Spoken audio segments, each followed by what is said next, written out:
Au nom du Père et du Fils et du Saint-Esprit, la paix soit avec vous. Frères et sœurs réunis dans notre cathédrale, auditeurs de Radio Notre-Dame, téléspectateurs de KTO Télévision, soyez les bienvenus.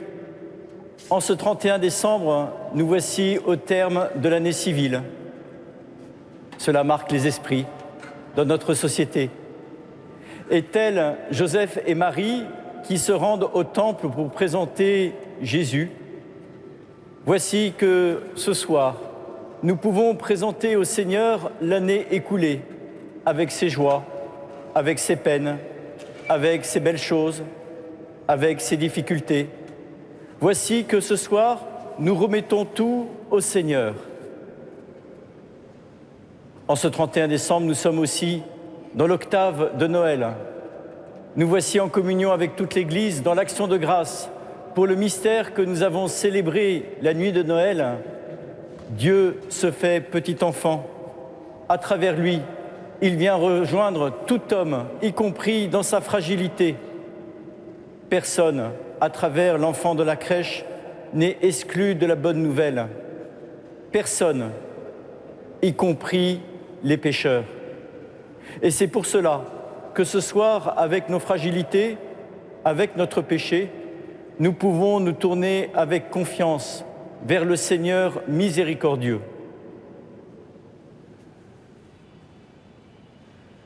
Je confesse à Dieu Tout-Puissant, je reconnais devant mes frères que j'ai péché en pensée, en parole, par action et par omission. Oui, j'ai vraiment péché. C'est pourquoi je supplie la Vierge Marie, les anges et tous les saints, et vous aussi mes frères, de prier pour moi, le Seigneur notre Dieu. Que Dieu Tout-Puissant nous fasse miséricorde, qu'il nous pardonne nos péchés et nous conduise à la vie éternelle.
Gloria in excelsis Deo. Et in terra pax hominibus bone voluntatis. Laudamus Te. Benedicimus Te. Adoramus Te. Glorificamus Te. Gratias agimus Tibi.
Prions le Seigneur. Seigneur, tu as voulu que la Sainte Famille nous soit donnée en exemple. Accorde-nous la grâce de pratiquer comme elle les vertus familiales et d'être unis par les liens de ton amour avant de nous retrouver pour l'éternité dans la joie de ta maison, par Jésus-Christ, ton Fils, notre Seigneur et notre Dieu, qui règne avec toi et le Saint-Esprit maintenant et pour les siècles des siècles.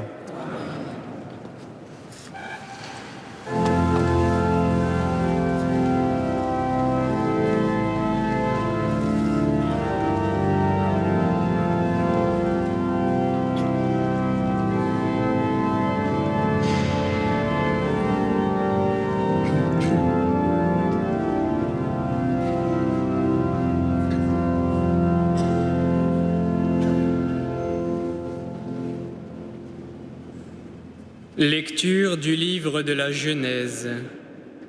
En ces jours-là, la parole du Seigneur fut adressée à Abraham dans une vision. « Ne crains pas, Abraham, je suis un bouclier pour toi.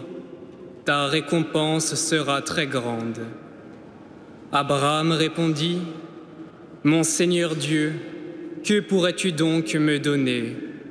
Je m'en vais sans enfant, et l'héritier de ma maison, c'est Éliézer de Damas. » Abraham dit encore, « Tu ne m'as pas donné de descendance, et c'est un de mes serviteurs qui sera mon héritier. » Alors, cette parole du Seigneur fut adressée à Abraham.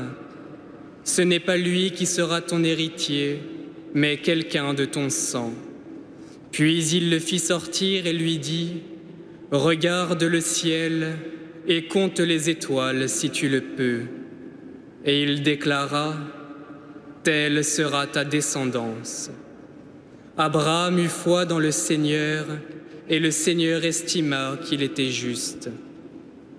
Le Seigneur visita Sarah comme il l'avait annoncé. Il agit pour elle comme il l'avait dit. Elle devint enceinte, et elle enfanta un fils pour Abraham dans sa vieillesse, à la date que Dieu avait fixée. Et Abraham donna un nom au fils que Sarah lui avait enfanté. Il l'appela Isaac. Parole du Seigneur.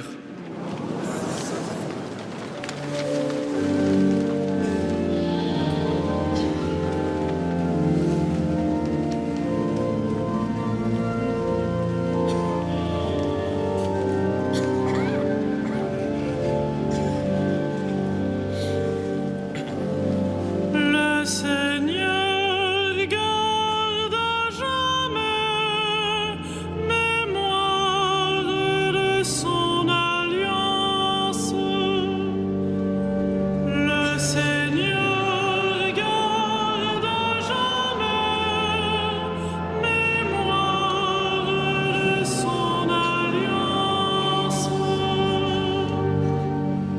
Rendez grâce au Seigneur, proclamez son nom, annoncez parmi les peuples ses faits, chantez et jouez pour lui, redites sans fin ses merveilles.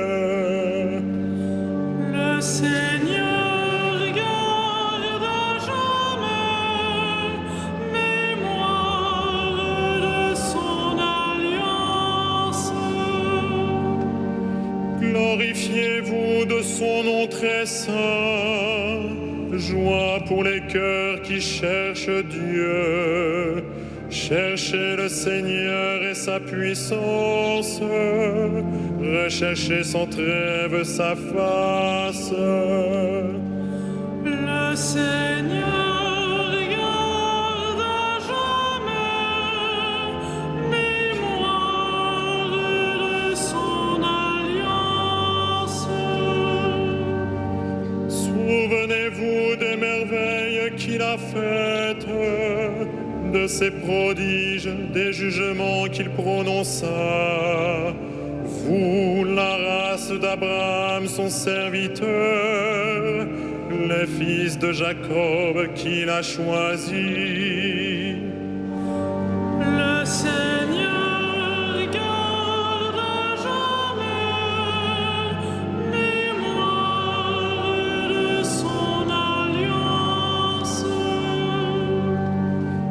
s'est toujours souvenu de son alliance.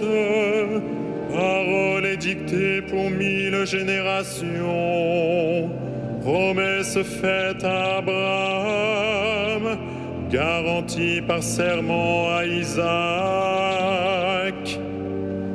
Le Seigneur garde à jamais mémoire de son alliance.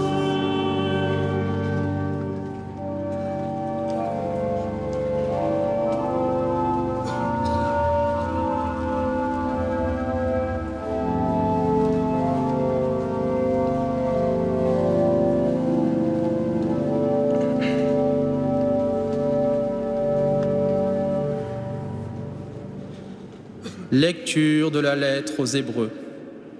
Frères, grâce à la foi, Abraham obéit à l'appel de Dieu.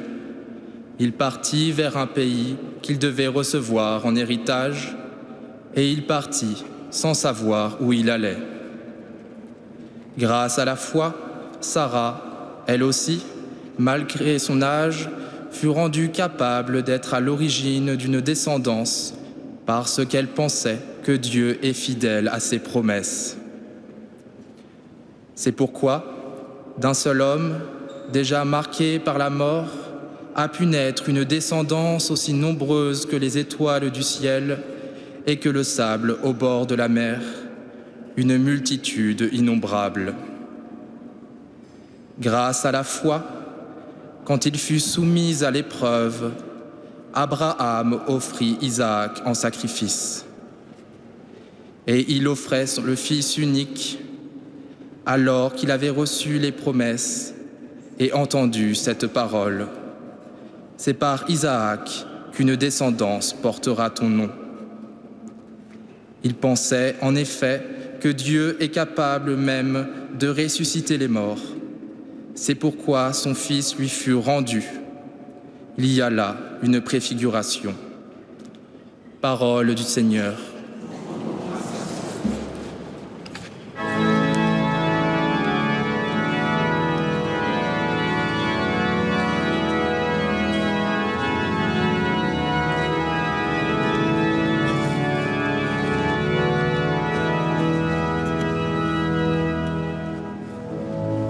Alléluia, Alléluia, Alléluia, Alléluia,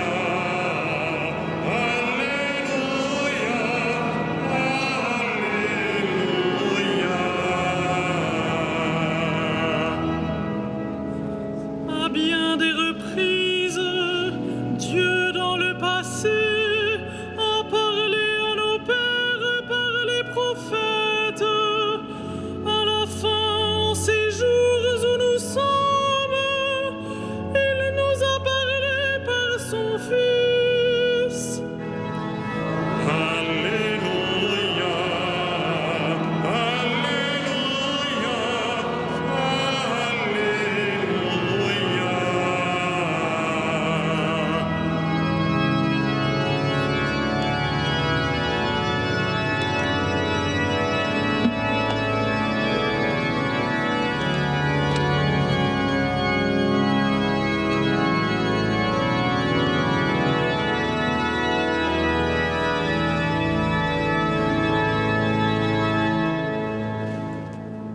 Le Seigneur soit avec vous. Et avec votre esprit, Évangile de Jésus-Christ selon saint Luc. gloire à toi, Seigneur.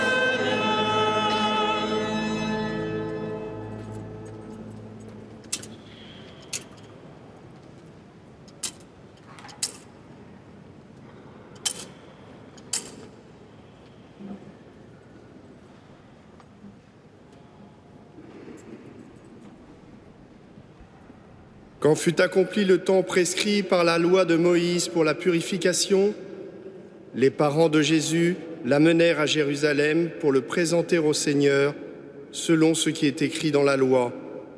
Tout premier-né de sexe masculin sera consacré au Seigneur. Il venait aussi offrir le sacrifice prescrit par la loi du Seigneur, un couple de tourterelles ou 2 petites colombes. Or, il y avait à Jérusalem un homme appelé Siméon. C'était un homme juste et religieux qui attendait la consolation d'Israël, et l'Esprit Saint était sur lui. Il avait reçu de l'Esprit Saint l'annonce qu'il ne verrait pas la mort avant d'avoir vu le Christ, le Messie du Seigneur. Sous l'action de l'Esprit, Siméon vint au temple. Au moment où les parents présentaient l'enfant Jésus pour se conformer au rite de la loi qui le concernait, Siméon reçut l'enfant dans ses bras et il bénit Dieu en disant : « Maintenant, ô Maître souverain, tu peux laisser ton serviteur s'en aller en paix selon ta parole, car mes yeux ont vu le salut que tu préparais à la face des peuples, lumière qui se révèle aux nations et donne gloire à ton peuple Israël. » Le père et la mère de l'enfant s'étonnaient de ce qui était dit de lui. Siméon les bénit, puis il dit à Marie, sa mère : « Voici que cet enfant provoquera la chute et le relèvement de beaucoup en Israël. Il sera un signe de contradiction. Et toi, ton âme sera traversée d'un glaive. Ainsi seront dévoilées les pensées qui viennent du cœur d'un grand nombre. » Il y avait aussi une femme prophète, Anne, fille de Phanuel de la tribu d'Azer. Elle était très avancée en âge. Après 7 ans de mariage demeurée veuve, elle était arrivée à l'âge de 84 ans. Elle ne s'éloignait pas du temple, servant Dieu jour et nuit dans le jeûne et la prière. Survenant à cette heure même, elle proclamait les louanges de Dieu et parlait de l'enfant à tous ceux qui attendaient la délivrance de Jérusalem. Lorsqu'ils eurent achevé tout ce que prescrivait la loi du Seigneur, ils retournèrent en Galilée, dans leur ville de Nazareth. L'enfant, lui, grandissait et se fortifiait, rempli de sagesse, et la grâce de Dieu était sur lui. Acclamons la parole de Dieu. Louange à toi, Seigneur Jésus.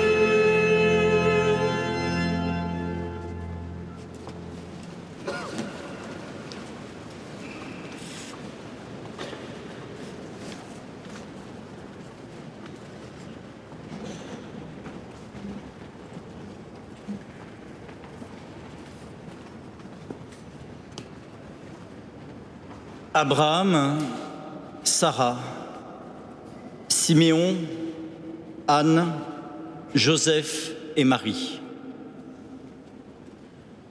Frères et sœurs, en cette fête de la Sainte Famille, les lectures placent sur nos routes des personnages marquants et déterminants dans l'histoire du salut. Et ce soir, à la lumière de leur témoignage de vie, je voudrais recueillir avec vous des lumières pour nos vies chrétiennes. Tout d'abord, la lumière de la foi. Cela nous est souligné dans les 2 premières lectures, qui mettent en avant la figure d'Abraham. À l'appel de Dieu, il partit sans savoir où il allait, nous dit la lettre aux Hébreux. Pas à pas, Abraham apprend à faire confiance au Seigneur qui lui promet une descendance aussi nombreuse que les étoiles du ciel.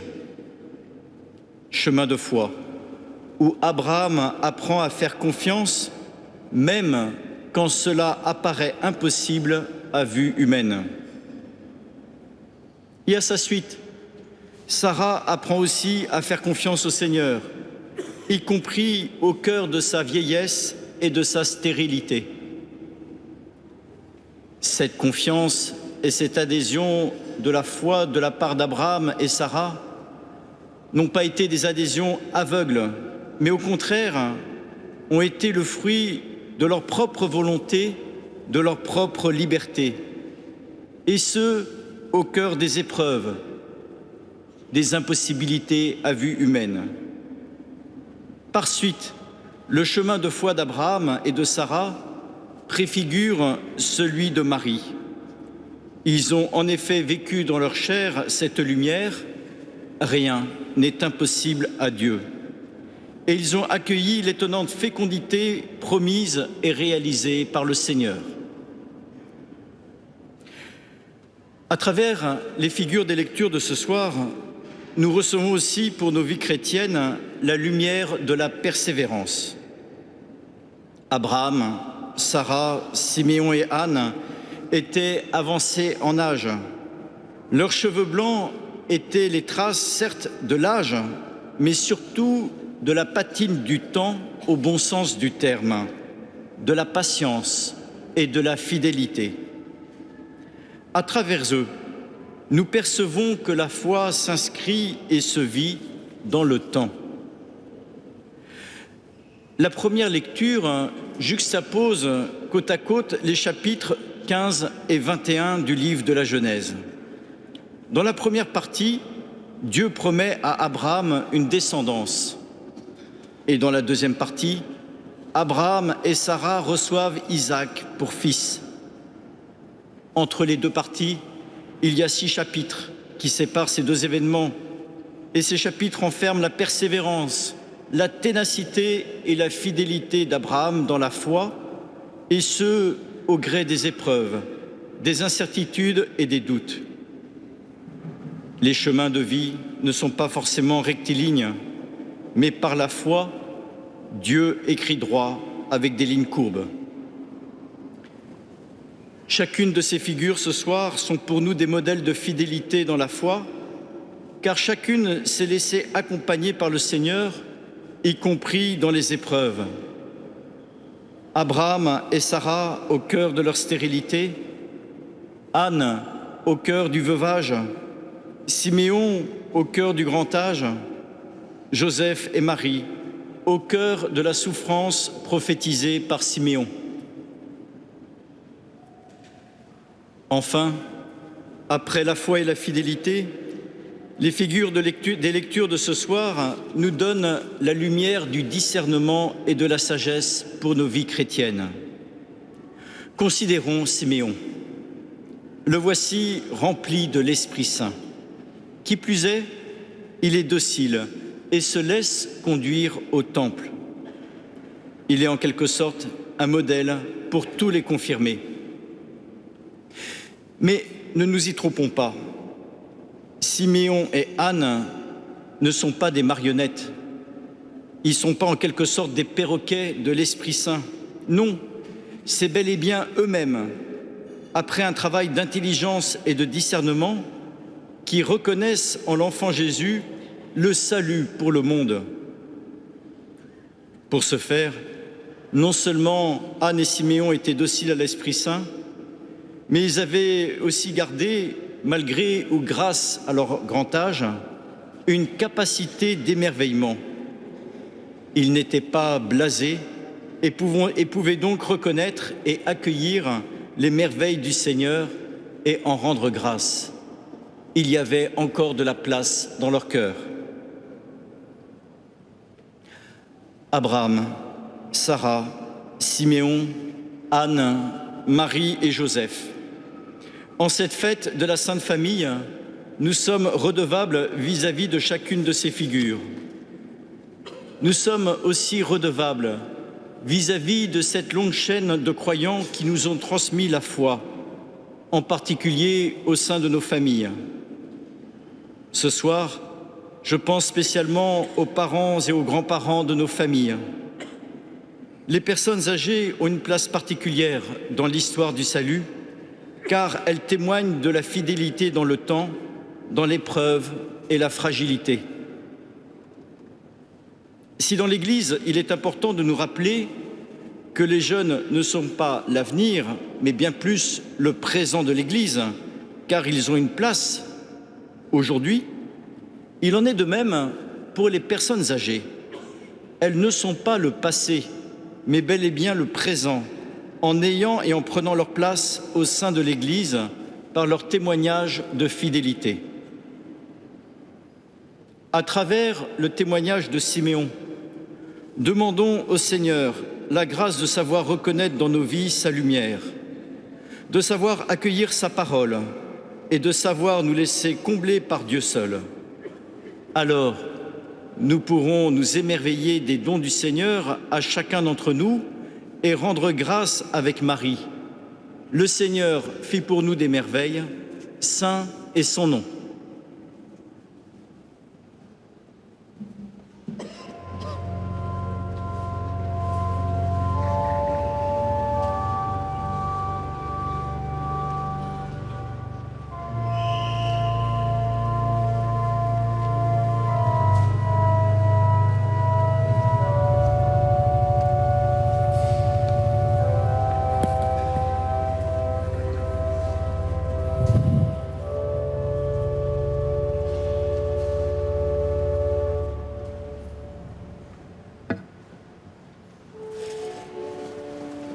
Credo in unum Deum.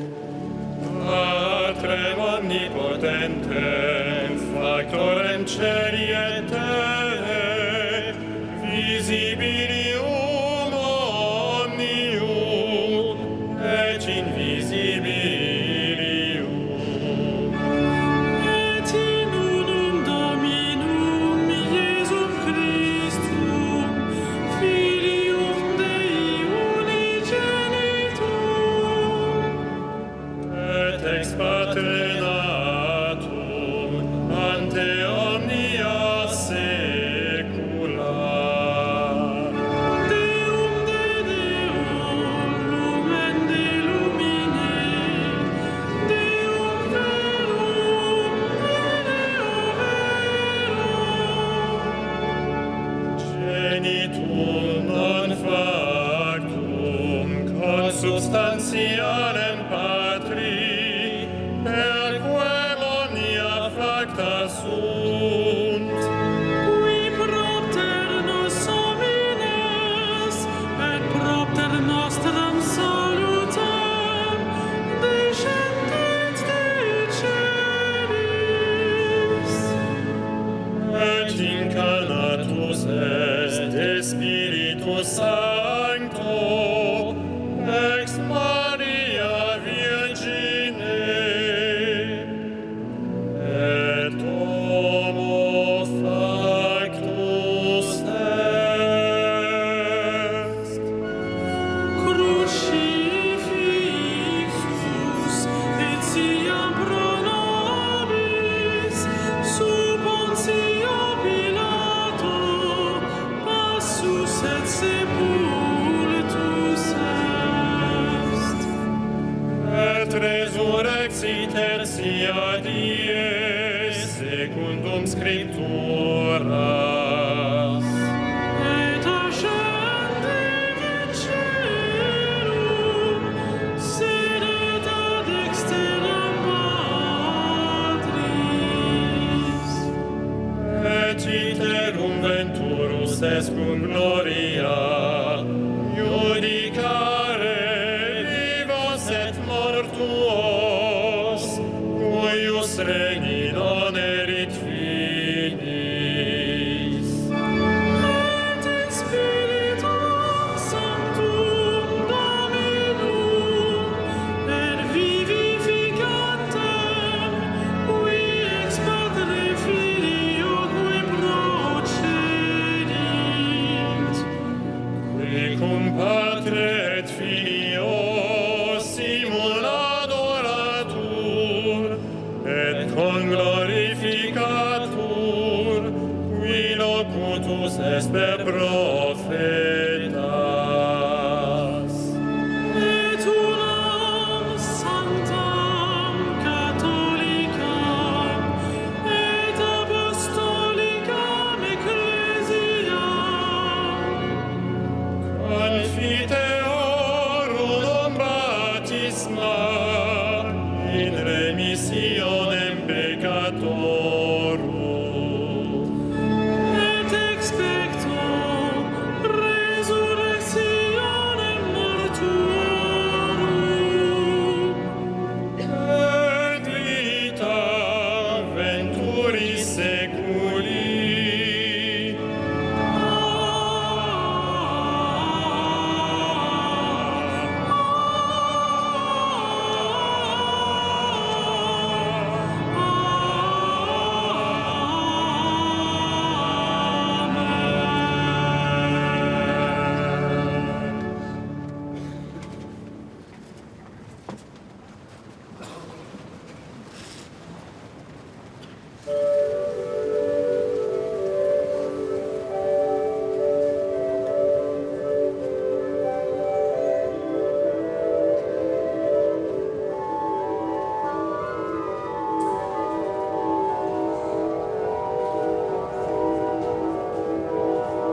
Prions ensemble au moment d'offrir le sacrifice de toute l'Église.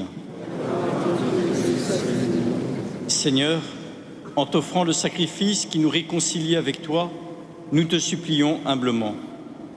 À la prière de la Vierge Marie, Mère de Dieu, et à la prière de Saint Joseph, affermis nos familles dans ta grâce et la paix, par Jésus, le Christ, notre Seigneur.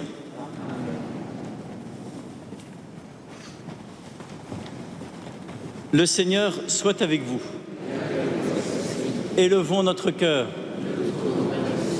Rendons grâce au Seigneur notre Dieu. Vraiment, il est juste et bon de te rendre gloire, de t'offrir notre action de grâce toujours et en tout lieu, à toi, Père très saint, Dieu éternel et tout-puissant. Dans le mystère de la Nativité, celui qui par nature est invisible se rend visible à nos yeux. Engendré avant le temps, il entre dans le cours du temps. Faisant renaître en lui la création déchue, il restaure toutes choses et remet l'homme égaré sur le chemin de ton royaume. C'est pourquoi, avec les anges qui proclamaient ta gloire dans le ciel, nous voulons te bénir en chantant d'une seule voix.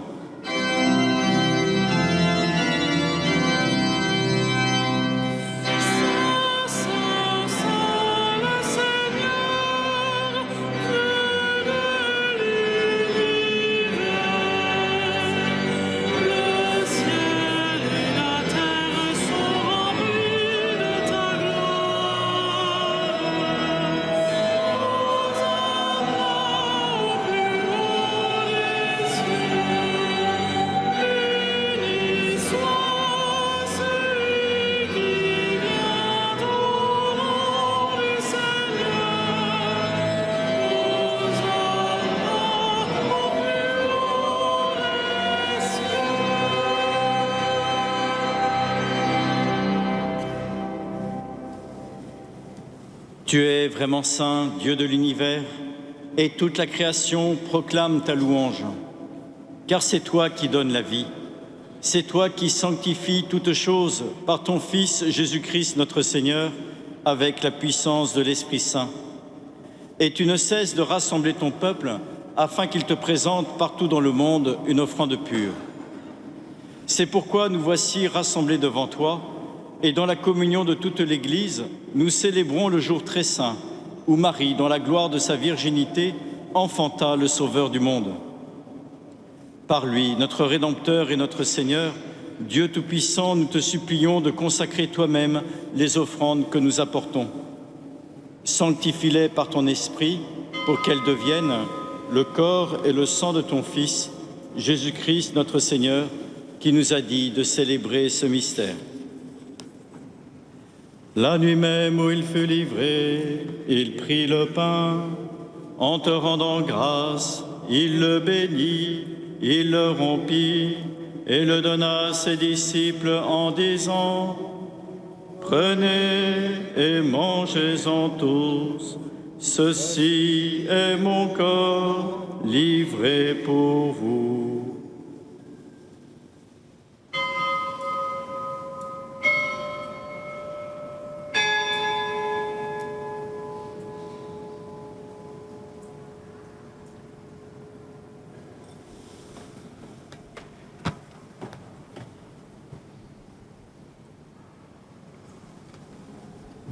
De même, à la fin du repas, il prit la coupe.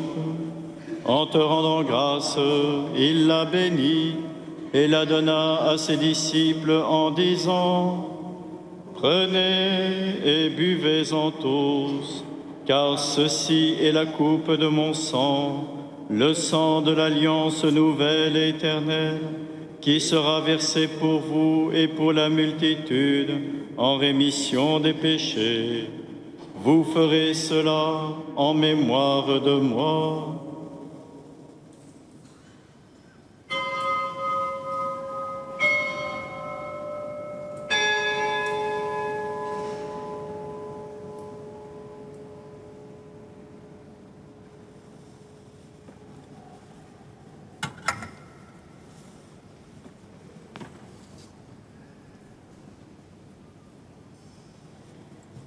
Il est grand le mystère de la foi.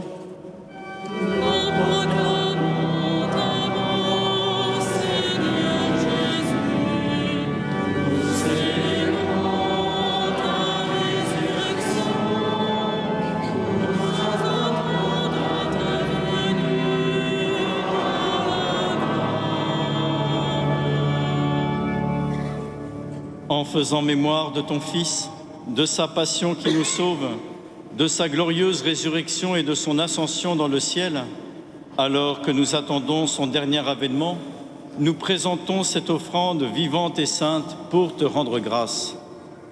Regarde, Seigneur, le sacrifice de ton Église et daigne reconnaître celui de ton Fils qui nous a rétablis dans ton alliance. Quand nous serons nourris de son corps et de son sang et remplis de l'Esprit Saint, accorde-nous d'être un seul corps et un seul esprit dans le Christ. Que l'Esprit Saint fasse de nous une éternelle offrande à ta gloire, pour que nous obtenions un jour les biens du monde à venir auprès de la Vierge Marie, la bienheureuse Mère de Dieu, de Saint Joseph son époux, avec les apôtres, les martyrs et tous les saints qui ne cessent d'intercéder pour nous. Et maintenant nous te supplions, Seigneur, par le sacrifice qui nous réconcilie avec toi, étends au monde entier le salut et la paix. Affermis la foi et la charité de ton Église au long de son chemin sur la terre. Veille sur ton serviteur, le pape François, et notre évêque André, Michel qui va lui succéder, l'ensemble des évêques, les prêtres, les diacres et tout le peuple des rachetés. Écoute les prières de ta famille assemblée devant toi et ramène à toi, Père très aimant, tous tes enfants dispersés. Pour nos frères défunts, pour les hommes qui ont quitté ce monde et dont tu connais la droiture, nous te prions. Reçois-les dans ton royaume, où nous espérons être comblés de ta gloire, tous ensemble et pour l'éternité, par le Christ notre Seigneur, par qui tu donnes au monde toute grâce et tout bien.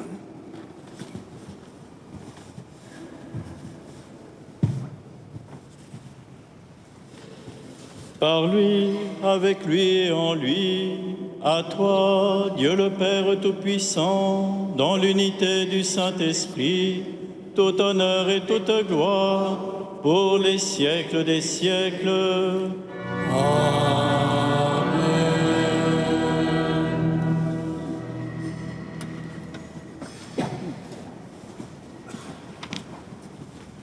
Unis dans le même esprit, nous pouvons dire avec confiance la prière que nous avons reçue du Sauveur. Notre Père, qui es aux cieux, que ton nom soit sanctifié, que ton règne vienne, que ta volonté soit faite sur la terre comme au ciel. Donne-nous aujourd'hui notre pain de ce jour. Pardonne-nous nos offenses, comme nous pardonnons aussi à ceux qui nous ont offensés. Et ne nous laisse pas entrer en tentation, mais délivre-nous du mal. Délivre-nous de tout mal, Seigneur, et donne la paix à notre temps. Par ta miséricorde, libère-nous du péché. Rassure-nous devant les épreuves en cette vie, où nous espérons le bonheur que tu promets et l'avènement de Jésus-Christ, notre Sauveur.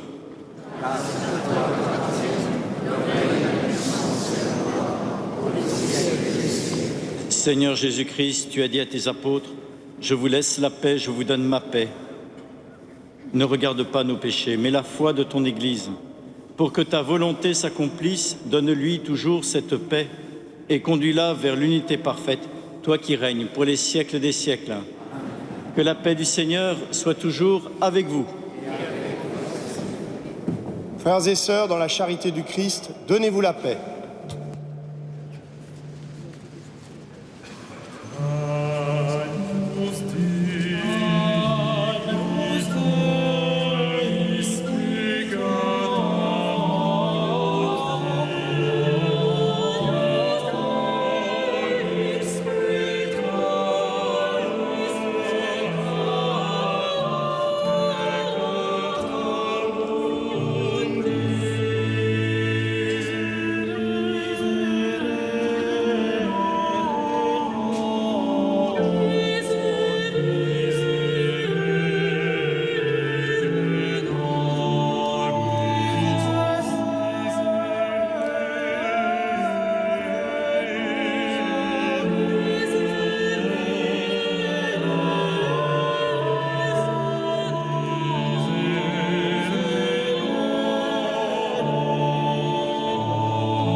Heureux les invités au repas du Seigneur.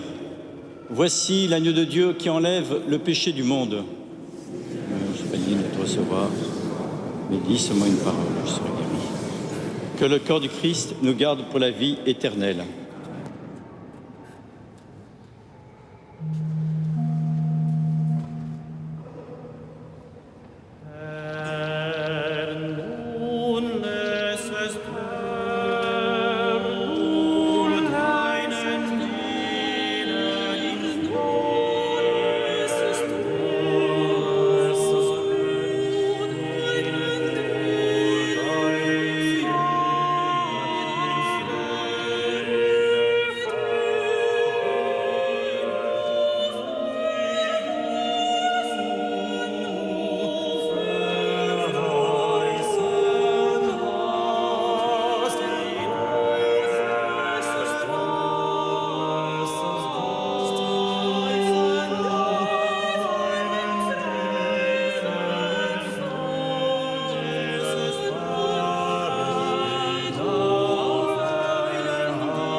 Je vous invite à emporter avec vous la feuille de liturgie. Eh bien, je vous annonce une grande nouvelle, c'est que demain, c'est le Nouvel An. Et donc, ici, ce sera une très grande solennité. Sainte Marie, Mère de Dieu, à Notre-Dame de Paris, 4 messes, 8h, 9h, midi, 17h45 les vêpres et 18h15 la messe. C'est la journée mondiale de la paix. Je suis sûr que nous serons très nombreux demain dans cette cathédrale pour supplier Marie de nous aider à convertir nos cœurs. Vendredi, premier vendredi du mois, et donc c'est à 15h la vénération de la Sainte Couronne d'Épines. Et samedi soir, c'est naturellement la joie dans notre cathédrale, la joie dans Paris, puisque nous allons accueillir notre nouvel archevêque. Et donc, n'hésitez pas à venir vers 17h30. La messe commence à 18h30, mais je pense qu'on sera très nombreux. En tout cas, il faut que nous soyons très nombreux. C'est une joie pour la ville de Paris d'accueillir celui qui va être le pasteur. Donc, samedi, 18h30, dans cette cathédrale. Et le lendemain, eh bien, puisque notre archevêque sera installé, eh bien, c'est lui qui présidera l'accueil des reliques de Sainte-Geneviève et de Saint-Marcel. Ensuite, il y aura les vêpres solennelles et la messe présidée par Monseigneur Michel Aupetit. Ça sera la solennité de l'épiphanie du Seigneur. Vous avez déjà les dates pour les conférences spirituelles le dimanche à 17h et eh bien, je vous parlerai de la petite Thérèse de l'enfant Jésus. Mais nous rendons grâce car ce soir, eh bien, c'était Monseigneur Thibaut Verny, évêque auxiliaire de Paris, qui a présidé l'Eucharistie et qui, par la grâce de son ministère, va pouvoir nous combler des bienfaits du Seigneur en cette fin d'année, puisqu'il reste encore quelques heures, mais pas beaucoup, Monseigneur.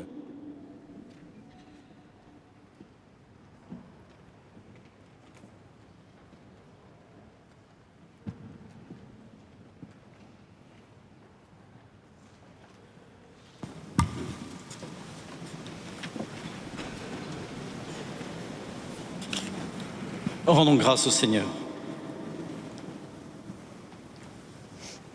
Père très aimant, toi qui nous as fortifiés par cette communion, accorde à nos familles la grâce d'imiter la famille de ton Fils et de goûter avec elle, après les difficultés de cette vie, le bonheur sans fin par Jésus, le Christ, notre Seigneur. Amen.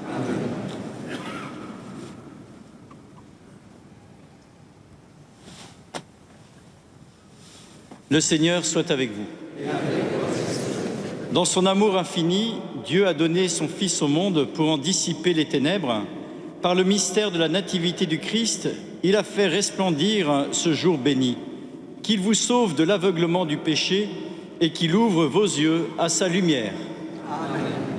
Il a voulu que les bergers reçoivent d'un ange l'annonce d'une grande joie pour tout le peuple, qu'il mette en vos cœurs cette même joie et vous prenne comme messager de sa bonne nouvelle. Aujourd'hui, il vous est né un sauveur. Amen. Par l'incarnation de son Fils, il a scellé l'alliance du ciel et de la terre, qu'il vous donne sa paix, qu'il vous tienne en sa bienveillance, qu'il vous unisse dès maintenant à l'Église du ciel. Amen. Et que Dieu Tout-Puissant vous bénisse et vous garde, le Père, le Fils et le Saint-Esprit. Amen. Allez dans la paix du Christ.